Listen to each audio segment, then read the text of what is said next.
যদি কোনো কুলাঙ্গার ইসলামকে নিয়ে, কোরআনকে নিয়ে, আল্লাহ এবং আল্লাহর রাসূলকে নিয়ে কোনো কটূক্তি করে, তাহলে আমাদের জাতীয় মসজিদ বাইতুল মুকাররমের সামনে সেই কুলাঙ্গারকে প্রকাশ্যে ফাঁসির কাস্টে ঝুলাতে হবে। আমরা দেখতে পাচ্ছি আগে একটা সময় ছিল, আওয়ামী ফ্যাসিবাদের সময় ধর্মের উপর অনেক অবমাননা এসেছে, ধর্মীয় গ্রন্থের উপর অবমাননা এসেছে, ধর্মীয় প্রচারক ওলামায়ে কেরামের উপর অনেক অবমাননা, অনেক জুলুম নির্যাতন এসেছে।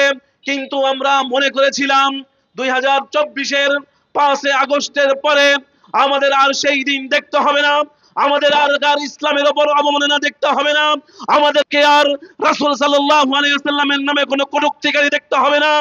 বসুন্ধরা টিস্যু, অশুদ্ধতার বিরুদ্ধে এক বিন্দুও ছাড় নয়।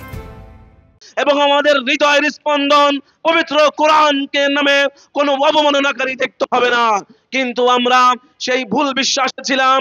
আজকে 2024-এ ওলামায়ে কেরামের রক্তের বিনিময়ে মাদ্রাসা ছাত্র, তৌহিদি জনতা, ইসলাম প্রিয় সকল মানুষ, ছাত্র জনতার রক্তের বিনিময়ে 24-এর পর ফ্যাসিবাদ বিদায় হওয়ার পর যেই স্বাধীনতা আমরা অর্জন করেছি, সেই স্বাধীনতার পরেও আজকে ইসলামকে অবমাননা করা হচ্ছে, আজকে রাসূল সাল্লাল্লাহু আলাইহি ওয়াসাল্লামের নামে কটূক্তি করা হচ্ছে, আজকে আমাদের প্রাণের চেয়ে প্রিয় পবিত্র আল কোরআনকে নিয়ে অবমাননা করা হচ্ছে। এই কথা আমরা খুবই ভারাক্রান্ত হৃদয় নিয়ে জানাচ্ছি। আমরা সরকার পক্ষে যারা আছে, যারা দেশ চালাচ্ছে, তাদেরকে আমরা কঠিন হুঁশিয়ারি করে দিতে চাই, তাদেরকে আমরা বলে দিতে চাই, আপনারা ইতিহাস থেকে শিক্ষা গ্রহণ করুন। এই কোরআন অবমাননা করার কারণে, ইসলাম অবমাননা করার কারণে পূর্ববর্তী যাদের ধ্বংস হয়েছিল, আপনারা তাদের চাইতে বেশি শক্তিশালী হয়ে যান নাই।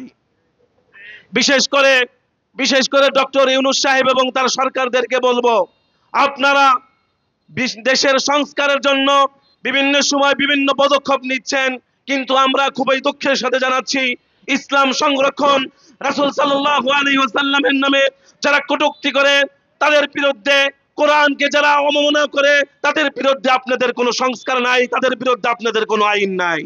এজন্য আমরা তরুণ ওলামা কল্যাণ ফোরাম টাঙ্গাইলের পক্ষে থেকে দাবি জানাচ্ছি, অতি বিলম্বে সংসদে এই আইন পাশ করতে হবে। উপদেষ্টা মণ্ডলীকে জরুরি বৈঠকের ভিত্তিতে বাংলাদেশের পার্লামেন্টে এই আইন বাস্তবায়ন করতে হবে।